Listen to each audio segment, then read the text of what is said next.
Assalomu alaykum, hurmatli talabalar. Bugun sizlarga o'sha world population datasetimizni qayta ishlab, sun'iy intellektga o'qitib, jahon aholisi ko'payish diagrammalarini chizib ko'ramiz va tahlil qilamiz. Bugungi darsimizda birinchi bo'lib Google Colab'ga o'cha olamiz, ro'yxatdan o'tamiz.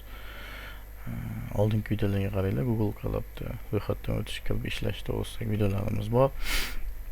Xo'p, birinchi bo'lib fayl nomini o'zgartirib olamiz. Chap tomonda o'ng tepa o'ng qismida. Xo'p, world population deb yozamiz, ya'ni dunyo populyatsiyasi. Birinchi bo'lib shu yuklagan faylimizni biriktirib olamiz Google Colab'ga uchun. Albatta GitHub'ga kiramiz. GitHub'da repository bo'limini tanlaymiz va sun'iy intellektga kiramiz.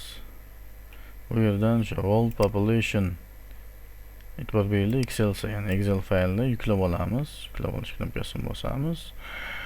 Xo'p, yuklab olgandan keyin ishchi o'yinaga o'tib, ishchi o'yinani chap tomonda papkacha knopka fayli ustiga bosamiz. Endi bu yerda simple data degan o'tib chiqadi. Agar adashib mana 3 nuqta ustiga 2 marta bosib olsalaringiz, demak barcha papkalarni ochadi. Bundan qo'rqish shart emas. Qaytib content degan papkaning ichiga kiramiz. Simple data bosamiz, upload bosamiz. Загрузкадан world population tanlaymiz.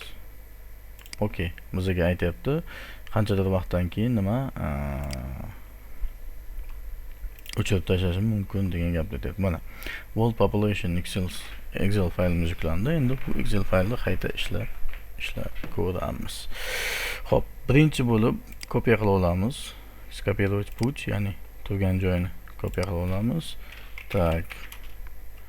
Pandas kutubxonasi kerak bo'ladi bizga. Xo'p. Matplotlib kutubxonasi kerak bo'ladi grafiklarni chizish uchun. Escalorni kutubxonasi bu sun'iy intellektni o'qitish uchun. Tak. Matplotlib.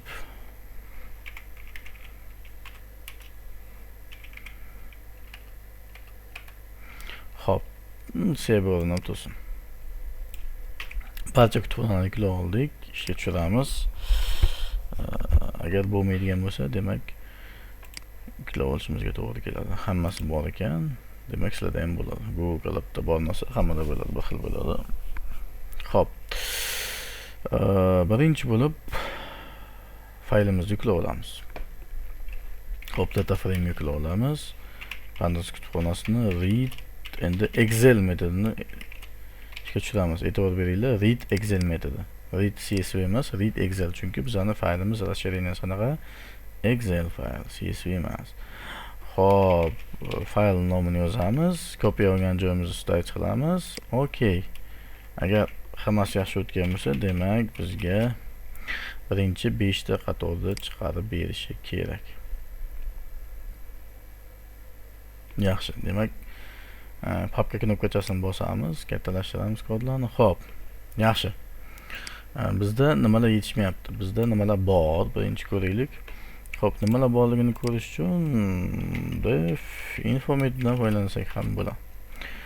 Xo'p, qanaqa usullarimiz bor ekan? Rang degani shu reytingi, qisqacha nomi, shahari, qaysi bu qit'asi, kapital bu markazi, kontinent. Tak, shahar ekan bu. Shahari, markazi, kontinenti, yillar kesimidagi aholi sonlari, metr kvadrati, har bir metr kvadratga odamlar soni. Xo'p, bular shu ma'lumotlar mana bu 2024-yildagi o'zgarishlar soni. Mana. Xo'p. Yaxshi. Kelinglar shu 2024-yildagi 2024 nomini kopiya olganimiz yaxshi, kopировать qilamiz. Nomini ustini adashmaslik uchun va ustiga qilamiz. Xo'p, endi kelinglar grafikni chizib ko'raylik. Histogramma chizib ko'ramiz. Qanchalik o'sish 2024-yildagi aholini o'sishi qanchalik o'zgarayotganini gistogrammasini chizib ko'ramiz. Mana gistogrammasini ko'rdik. Tak, BLT show metodidan foydalansak ham bo'ladi ko'rsatish uchun. Qo'shimcha narsa yo'q bo'ladi, faqat rasmni o'zi qoladi. Xo'p, mana. Demak, bu yerda tartibsiz ma'lumotlarni ko'ryapsizlar. Soniychilikda o'qitish uchun bizga qanaqa ko'rinish kerak edi? Kolokolchi ko'rinish kerak edi, ha? Kolokolchi ko'rinishiga moslamas. Endi pastda juda ko'p juda ko'p davlatlar bo'lgani uchun shunaqa chiziqlar chizibdi. Endi kelinglar, birinchi 10 ta qatorni ko'raylik. Mana. Xo'p. Bak, bu qiymatlar ekan, davlatlar emas. Xo'p.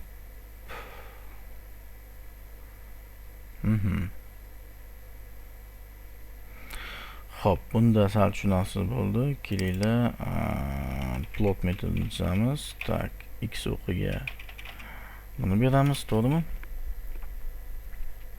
Y o'qiga davlatlarni qisqacha nomini bersak ham bo'ladi. Iloji boricha kopiya qilib olinglar, keyinchalik muammo bo'lmasligi uchun. Xo'p. Albatta, bitta ma'lumotga faqat 10 ta ma'lumot berdik, ikkinchisiga 234 ta ma'lumot berganimiz uchun xato bo'ldi. Mana. Xo'p, demak,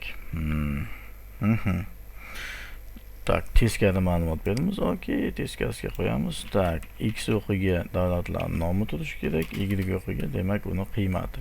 2024-yildagi o'sgan qiymat demak. Okey.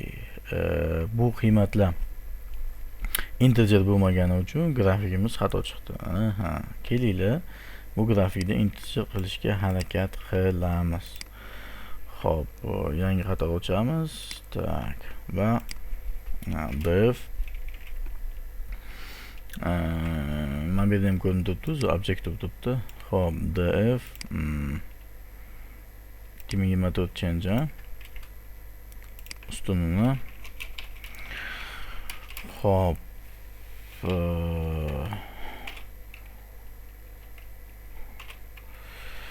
xo'p, endi bizga hozir Gemini taklif qilyapti. Tak, qayta ishlashimiz kerak. Apply metodi orqali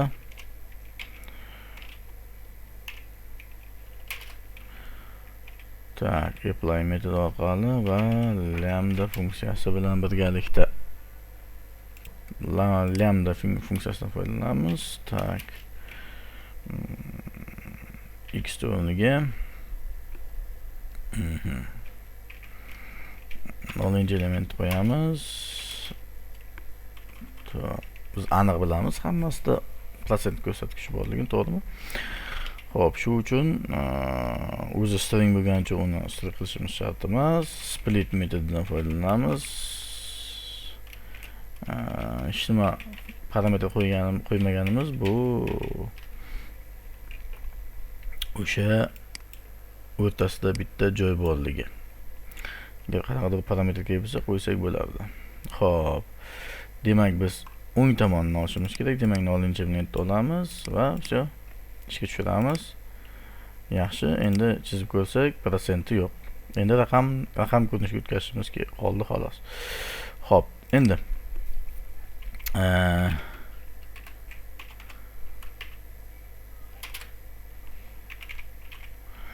tak,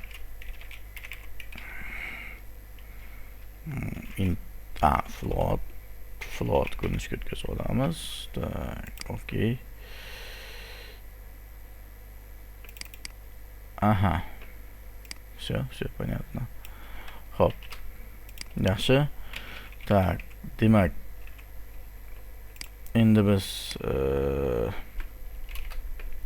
floatga o'tkazib olishimiz kerak, to'g'rimi?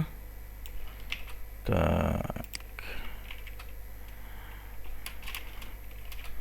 Hammasini float ko'rinishga o'tkazib olamiz. Okey, o'tkazdik. Endi grafik chizsak, mana bunaqa grafik. Endi bu raqam ko'rinishidagi grafik bo'ldi. Qaranglar. Afg'oniston 3 koeffitsiyentda turibdi, AGO davlati 3 dan ham yuqori, ASEM, RM. Tak, xuddi shunday. Bu endi biz xohlagan grafik, ya'ni 2024-yilda o'sish koeffitsiyenti bo'lgan davlatlar grafiki. Mana bunaqa grafik chiqyapti. Xo'p, kelinglar grafikimizni kattaroq qilishga harakat qilamiz. U uchun bizga plt size params degan metod kerak bo'ladi. Xo'p. Okey.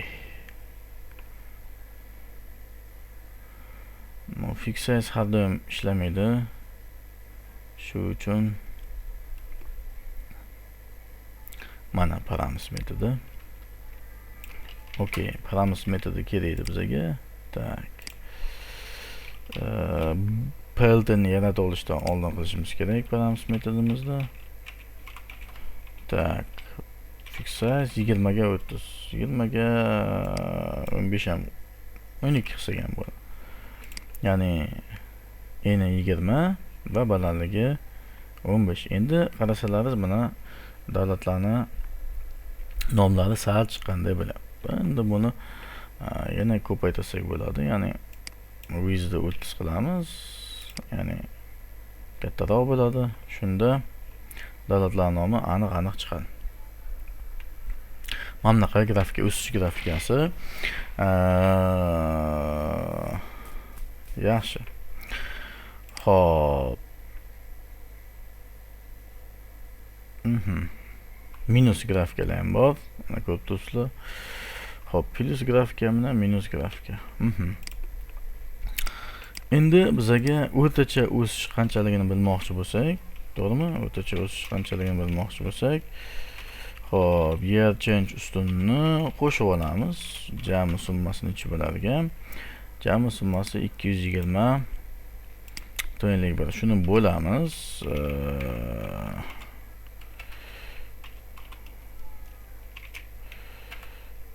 Tak, Gemini taklif qilmay qo'ydi.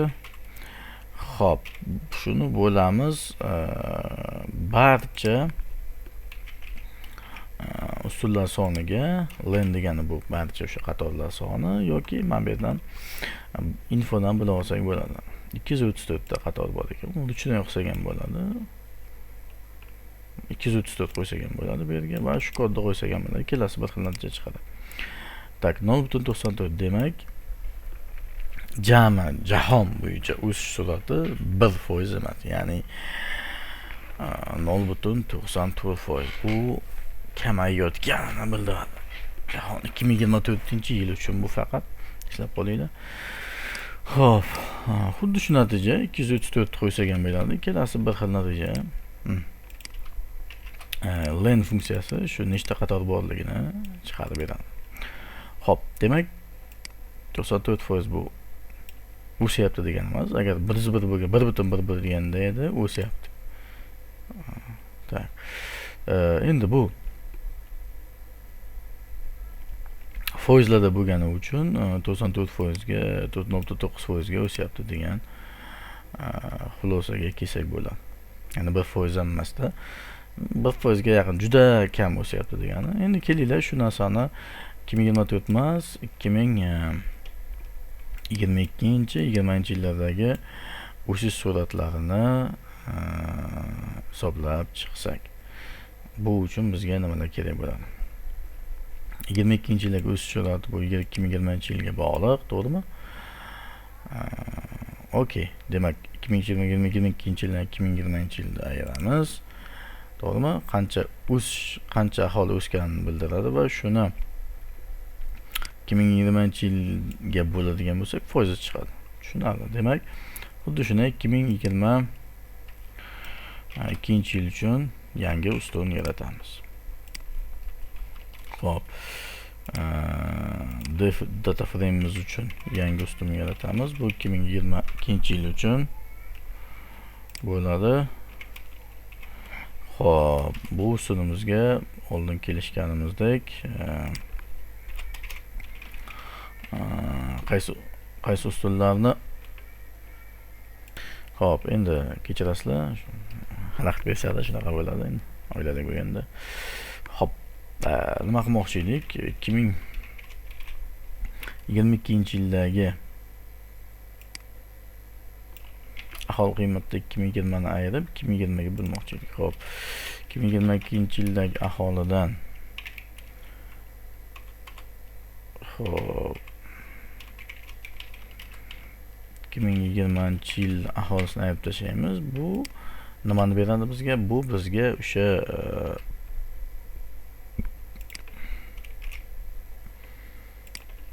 aholi qanchaga o'sganini beradi va buni 2024 ga bo'ladigan bo'lsak, demak 2020 ga bo'ladigan bo'lsak, demak o'sha prosent kelib chiqadi va 100 ga ko'paytirib olamiz. Xo'p, bo'ldi. Hisoblaymiz. Endi df ni chiqarib olamiz va oxirgi xato ustuniga qaraymiz. Mana. Endi bizda mana bular ko'p qiymat olyapti, ko'rdingizlar. Mayli, demak aholisi Albaniya aholisi ozgina o'sgan ekan. 0.8 dan 0.71 ga o'sgan ekan. Okey. Xuddi shunday qilib xuddi shu ko'rinishda boshqa yillarnikini ham olib chiqamiz. Masalan, 2020-yillikini hop 2020-yillikini 2020-yildan ayiramiz. Qaysi yillarimiz bor edi? 2020-yil, 2015-yil. Endi bu yoq qiziq bo'ladi. 2020-yildan 2015-yil qiymatlarini ayiramiz. Endi farqni qaranglar. Bu yerda 5 yil farq bo'lyapti. Oldingilarida necha yil farq bo'lyapti? 2 yil farq bo'lib o'tgan edi. Endi farqni 2 yilga tushirish uchun nima qilamiz? Matematikadan foydalanamiz. Ya'ni 2 ga ko'paytirib 5 ga bo'ladigan bo'lsak, demak 2 yil farq bo'ladi. Xo'p, demak ko'paytiramiz 2 ga, to'g'rimi? Va bo'lishda ko'paytiramiz 5 ga. Demak, shunda 2020-yilda to'g'ri chiqadi. Xo'p, bu yerda 2025-yil qo'yamiz. Shunda 2020-yil qiymat chiqdi va df ni ko'rsak, oxir qiymatda mana 2020-yilda o'sish.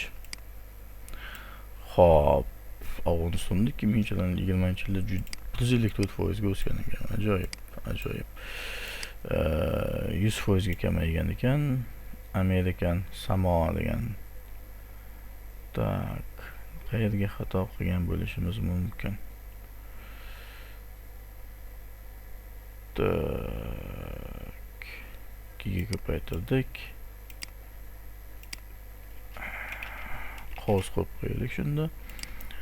Tak, qaytib ishga tushiramiz. Adashmasam 2 ta ustun yaratgan yo'q. Qaytib zaps qildi. Mana bu yaxshi ko'rsatkich. Mana demak matematika amalda tushunmagan ekan. Demak yaxshi chiqdi. Aha, u foizni kamayishini ko'ring. Western Saharada ko'rdingizmi? 2020-yilda 5% bo'lgan, 2 yilga o'sish, keyin 3.5% ga tushgan, keyin 86 ga tushgan. Xullas sekin-sekin tushib borgan.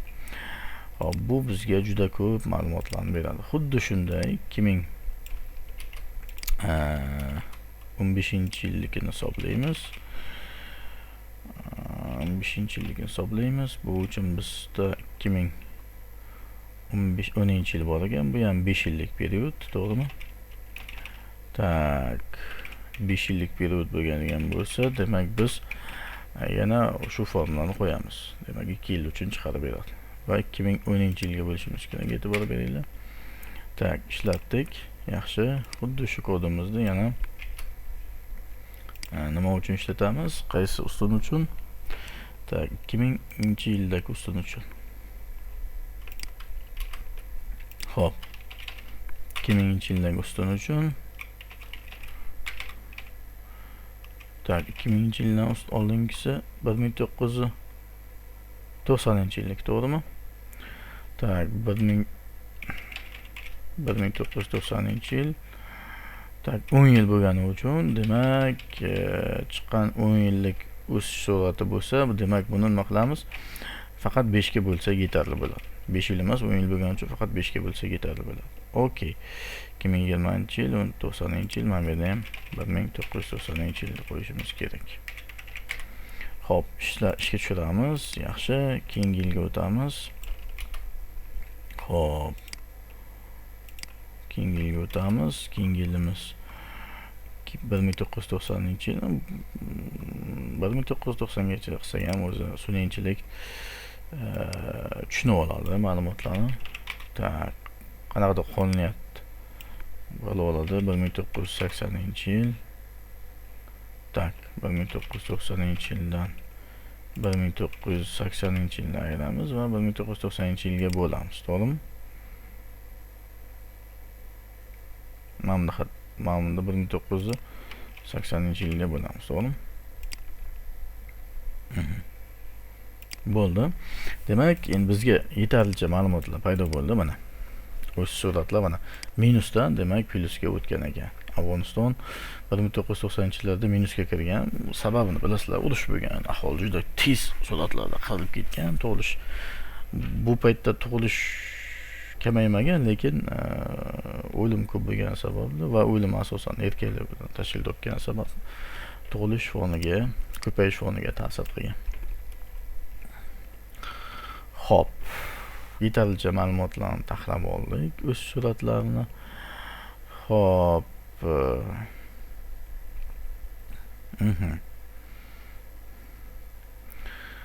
Xo'p. Endi o'sish sur'atlarini grafiklarini chiqaramiz. Xo'p, o'sish sur'atlarini grafiklarini chiqaramiz. Xo'p, u uchun bizga yana grafik chizishimiz to'g'ri keladi. Xo'p.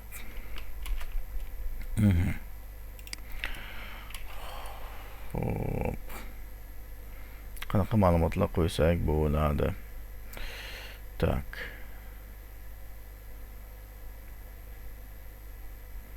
Plot metodimiz ko'rilyapti. Tak. Matplotlib. Xo'p, plot line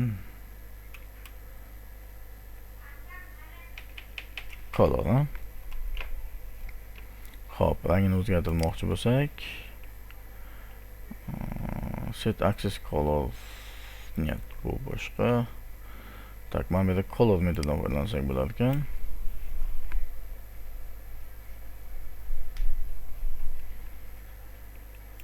Mana xalaqit berishdi bizga. Davom etamiz, qaytmaymiz. Xo'p. Demak, color metodidan foydalansak bo'lar ekan. Birinchi chizig'imizda green qilamiz, to'g'rimi? 2024-yilligini. Xo'p. 2023-yilligini. Xo'p. Yellow, xuddi shunday. To'g'ri qilding. Red, to'g'ri. Gemini, красавчик. Вообще красавчик Gemini.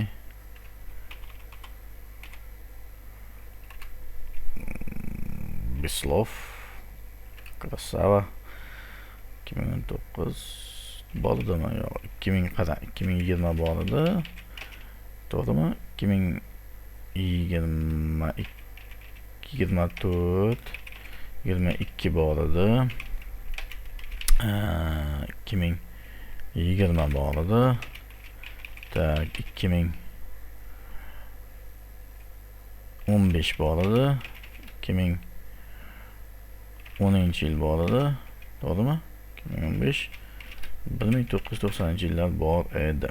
Grafiklarni chizib ko'ramiz. Xo'p, 2010-yil year change. Demak, 2010-yilgacha qilmagan ekanimizmi? 2000-yil bor ekan. Mana 2010-yil qolib ketdi. 2015dan keyin. Tak, demak 2015 2000, to'g'rimi? 2000 1990. Okey. Mana grafikimiz chiqdi. Bu yillar kesimidagi grafigi. Ranglarga qarab ajratib olsak bo'ladi.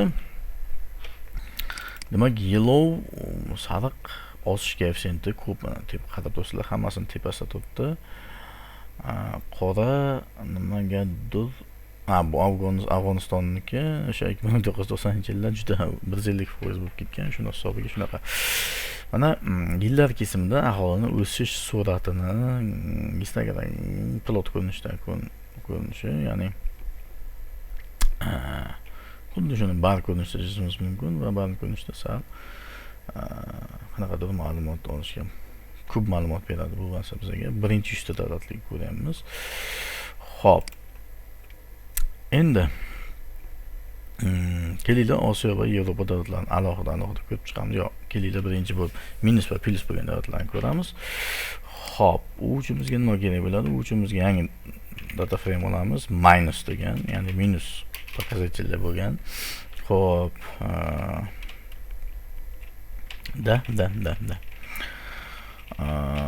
qaranglar. Multiple condition qilish uchun qog'oz qilamiz. Tak, or deymiz yoki to'g'ri topding. Xo'p, okey. Tak, 2020, 2015, 2010.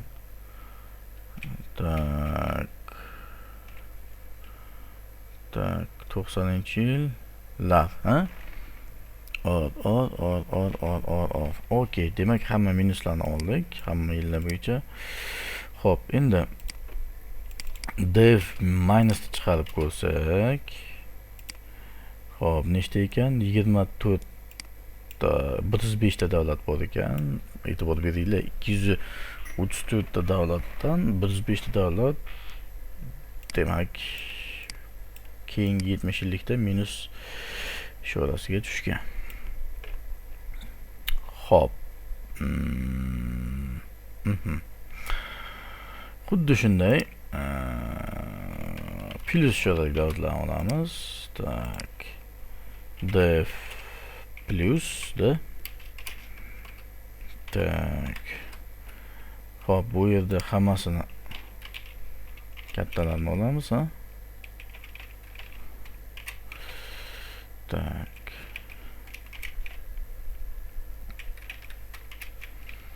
Xo'p.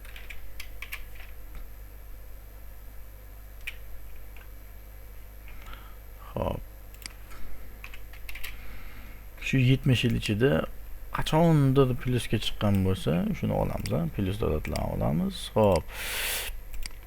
Endi minus davlatlar bo'yicha chizsak bo'ladi. 105 ta edi. Kelinglar def plyus davlatni ham ko'ramiz. Tak, plyus davlatni ko'ramiz. Nechta ekan? Tak, 233 ta.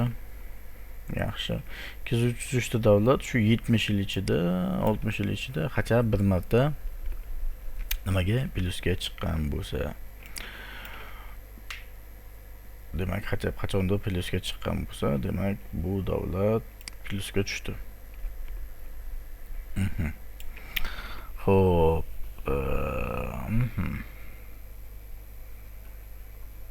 mana order o'rniga end qo'yamiz. End mana qanday percent bilan. Xo'p, order degani bu mana shu 10 ta 9 ta shartimizni qaysidir bajarilsa, demak ishga tushish kerak bo'ladi, to'g'rimi? Hozir end qo'yganimizda, demak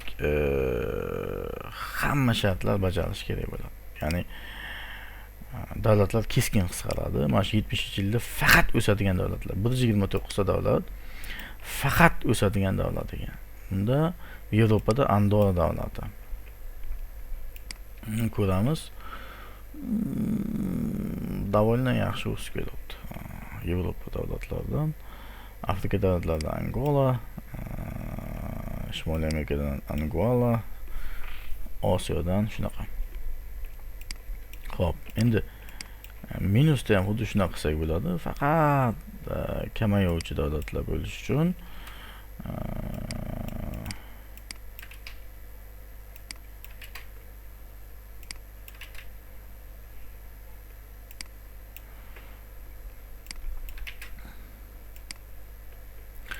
o'rtada nima qolib ketishi mumkin? O'rtada faqat kamayuvchi davlatlar bitta ekan, bu ham Bolgariya davlati ekan.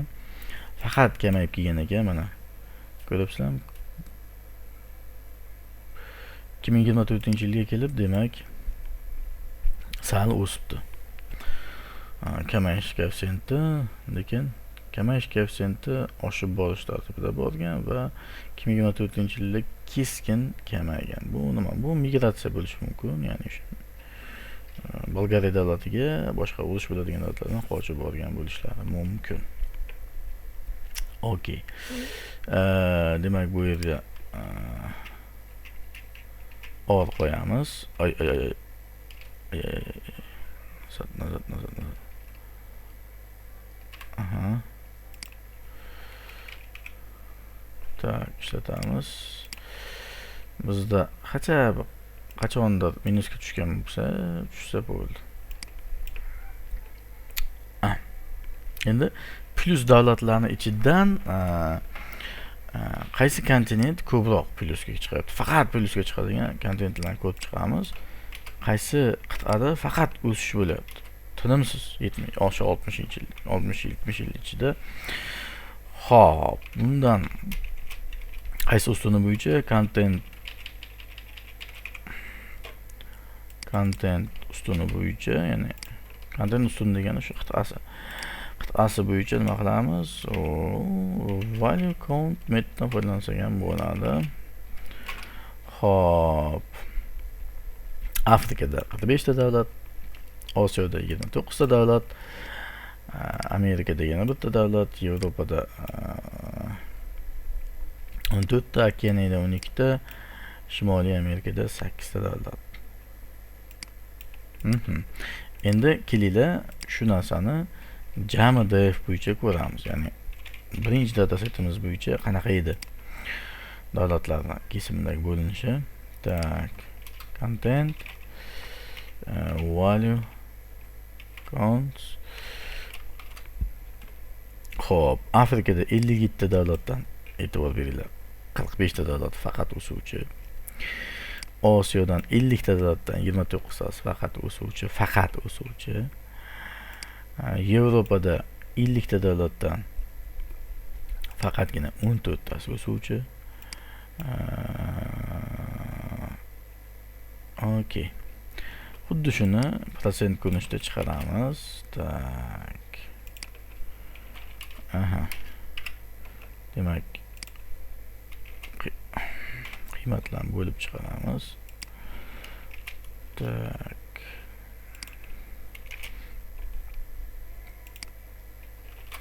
Mana. Afrika 78%. Ana 100 ga ko'paytiradigan bo'lsak, foizda chiqardik. 100 ga ko'paytirib qo'yaylik. Demak, Afrika 78%, 78.9% ko'rsatkichga ega ko'payish bo'yicha, hatto eng kam sharoitlar Afrikada.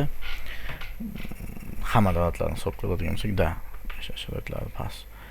Ikkinchi o'rinda Osiyo, uchinchi o'rinda Yevropa, kechirasizlar, uchinchi o'rinda tak, Shimoliy Amerika, 2%.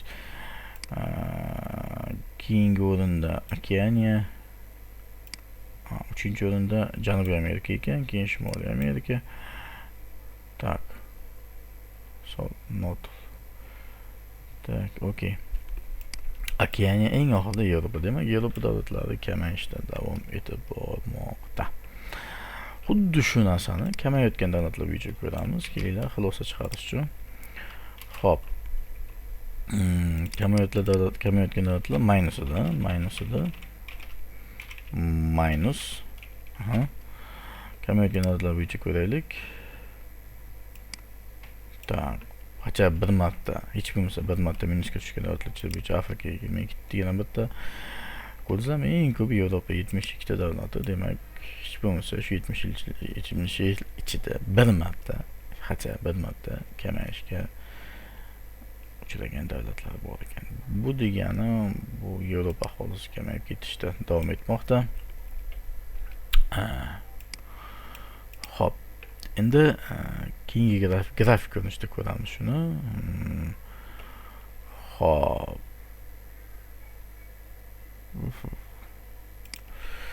Tak, 0-chi qiymat chiqarib ko'raylik.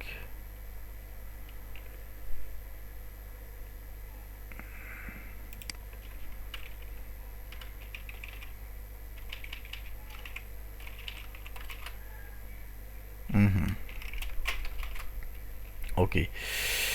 Hop. Yaxshi. Hop. Endi grafik ko'rinishda ko'rsak, grafik ko'rinishda ko'rishimiz uchun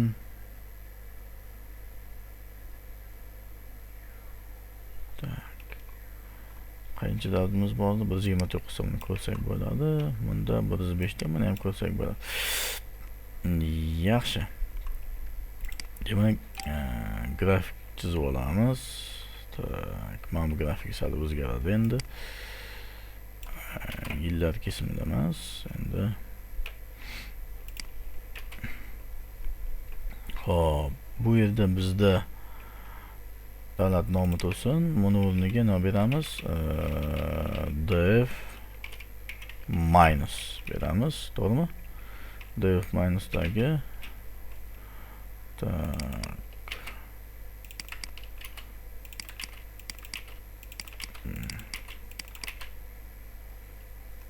minus ko'rsatkichlar qanaqa bo'lganini ko'ramiz.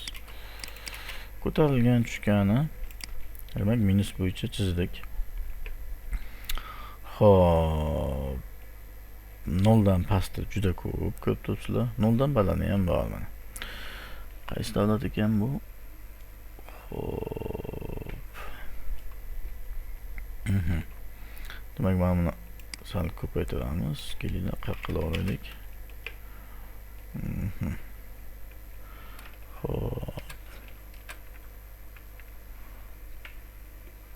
Xo'p, Marokashmi, qaysi davlat ekan? Xo'p, bo'ldi. Xo'p, endi shuni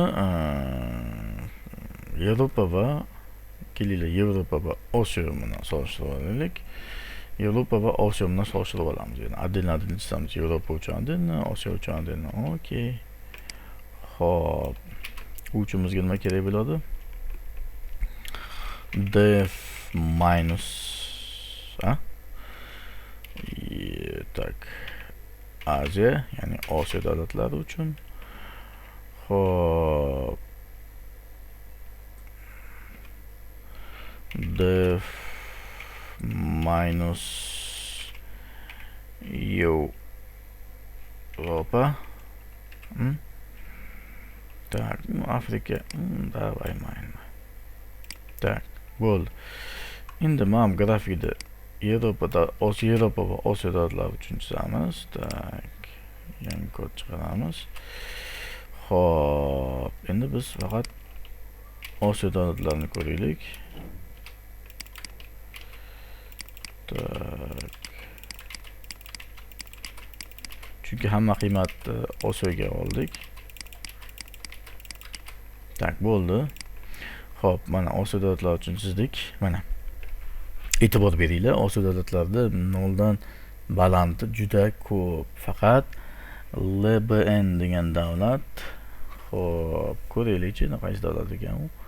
LBN degan davlat, tak, def minus Aziya. Xo'p, def minus Aziya. SSA 3 teng bo'lsa qaysi davlat edi? LBN va SYR. LBN qaysi davlat ekan? Lebanon davlati, Beyrut. Xaritadan ko'rsak bo'ladi buni.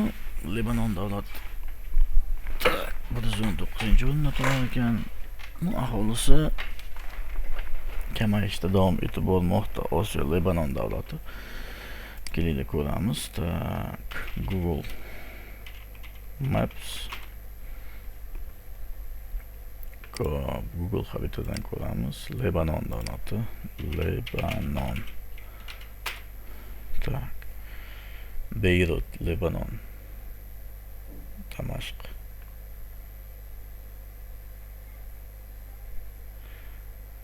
Livan. Livan. No, Livanni bilasizlar nima uchun kamayganini? Chunki 70-80 yildan beri u yerda hali urush to'xtagani yo'q. Mana faktorlarimiz bizni nimaga olib keldi? Demak, hop, keyingi davlatimiz Siriya. Menimcha bu Siriya bo'lsa kerak. SYR. Albatta Siriya, Damashq. Qaranglar,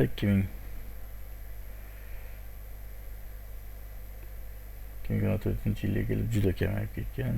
Aholisi ko'chib ketgan, nima o'ylab chiqib Siriyani. Asosan urush bo'ladigan davlatlar ekan bular Osiyoda. Xo'p. Geo. Qaysi davlat ekan bu? Xo'p. Gruziya davlati ekan. Keyla.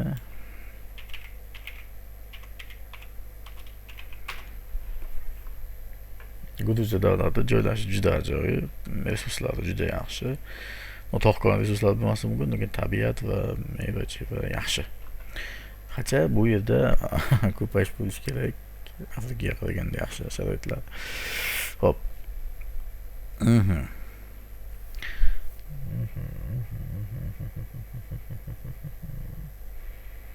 Tushunarli. Endi xuddi shu narsani kelinglar Yevropa davlat uchun ko'ramiz. Mana 0 dan pasti uchun qiziq. Hop. Xuddi shuni Yevropa uchun ko'ramiz. Yevropa davlatlarimiz mobilim mashina. Tak Yevropa davlatlari uchun ko'ramiz. Megabaytimiz juda katta bo'lib ketib qoldi. Shu uchun shundan keyin to'xtab yana davom ettiramiz.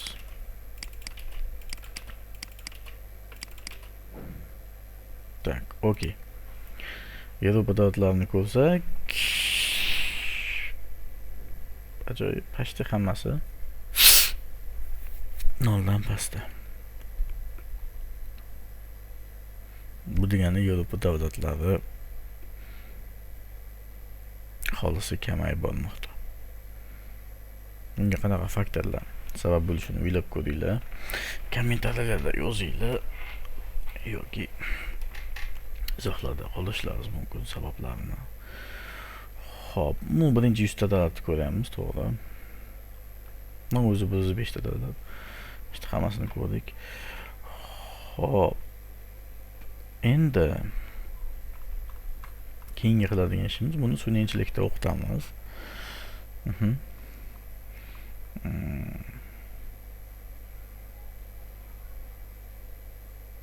Buni Osiyo bilan Yevropa davlatlarini ham naqsak bo'ladi.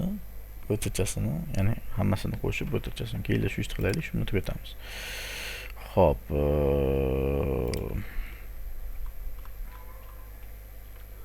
Tak, Yevropa, Aziya, to'g'ri. Minuslar, pluslarni solishtiramiz. Tak. Bu minus Yevropaniki bu. Tak, okey. Qaysi ustunlari bo'yicha ko'ramiz?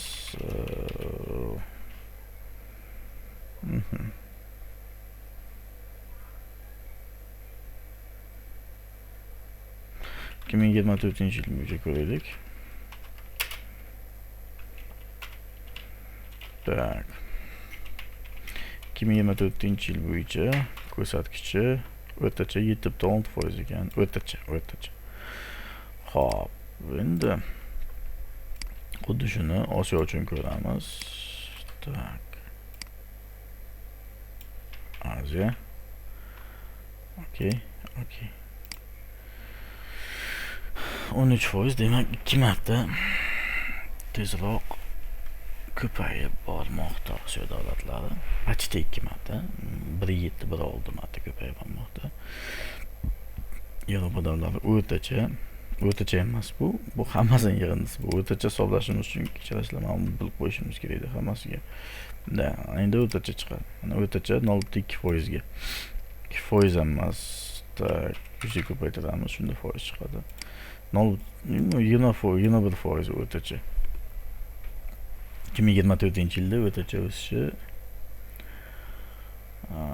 21%, 22%. O'zi foiz deydi bu. Yuzga ko'paytirishimiz shart emas, chunki o'zi foiz deydi. 0.2 21% o'syapti o'rtacha.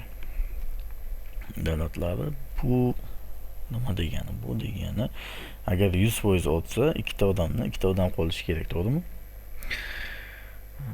Demak, ikkita odamdan 0.4 dan 0.5 ta odam qolyapti. Tak, xuddi shu narsani Osiyo davlatlari uchun ham ko'ramiz.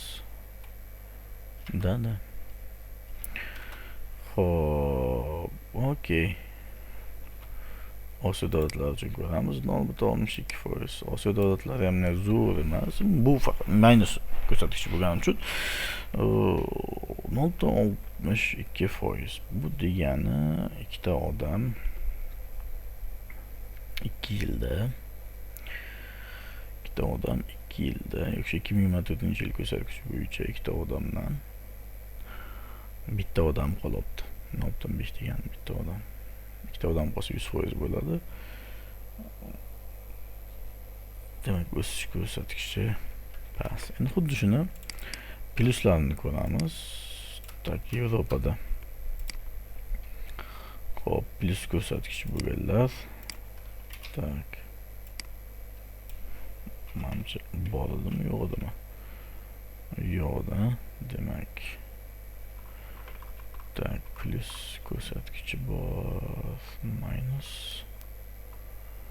plyus, minus. Xuddi shuni mana bo'lib olamiz plyuslarga. Xo'p. Birinchi plyuslarga bo'lib olamiz. Tak. Plyusda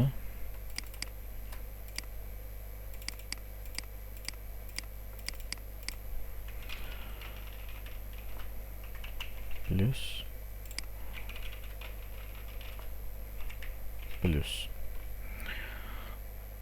def plyusdan olamiz endi bularni. Dubli idishi bo'lishi mumkin davlatlar, chunki biz faqat o'suv uchun, faqat kamoy uchun olmadik. Qachonda bir marta kamaygan bo'lsa ham shuni qoldirgandik. Shuni hisobiga minuslar kam chiqqan bo'lishi ham mumkin. Tak, bo'ldi. Hop, muammo nimada? Tak. Okey. Tak. Bu yerda plyus deb edimiz, bu yerda minus deb berganimiz. Oy. Bo'ldi mana. Endi xuddi shunday Yevropa davlatlarini, Osiyo davlatlarini o'sish ko'rsatkichilarini ko'ramiz. 24-yil uchun o'zlari boshqa yillar uchun qilsalar bo'ladi. 2024 da o'rtacha o'sishi 1.5%. 1.7%. Bu yaxshi. Bu 2 ta odamga, bitta ota-onaga, demak 3 ta farzand degan. 50% o'shyapti degani bitta, yana 50% o'shyapti degan. Xo'p, xuddi shu narsani Yevropaga ko'ramiz. To'g'rimi? Xuddi shu narsani Yevropaga ko'ramiz. Yordam ber. Okey.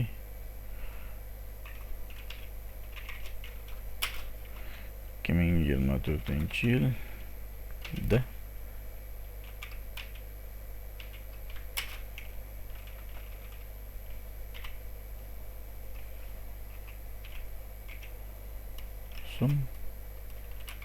bo'lingan 1.03%. Juda kam. Ya'ni ikkita odam bo'lib qolyapti. Demak, o'rtacha Yevropaning aholisi o'smaslikda davom etyapti. O'rtacha. Juda kam degan o'sish. Xo'p, hozircha darsimizni tugatamiz. Keyingi darslarimizda yana analitika bo'yicha javob berishga harakat qilamiz. Hop, podelиться qilaman, gruppalarga tashlayman. Hop, faqat chitatil qilib qo'ydim. Kirib ko'rishlaringiz mumkin kodlarni. Yana bitta videomiz bo'ladi. Hammaga rahmat.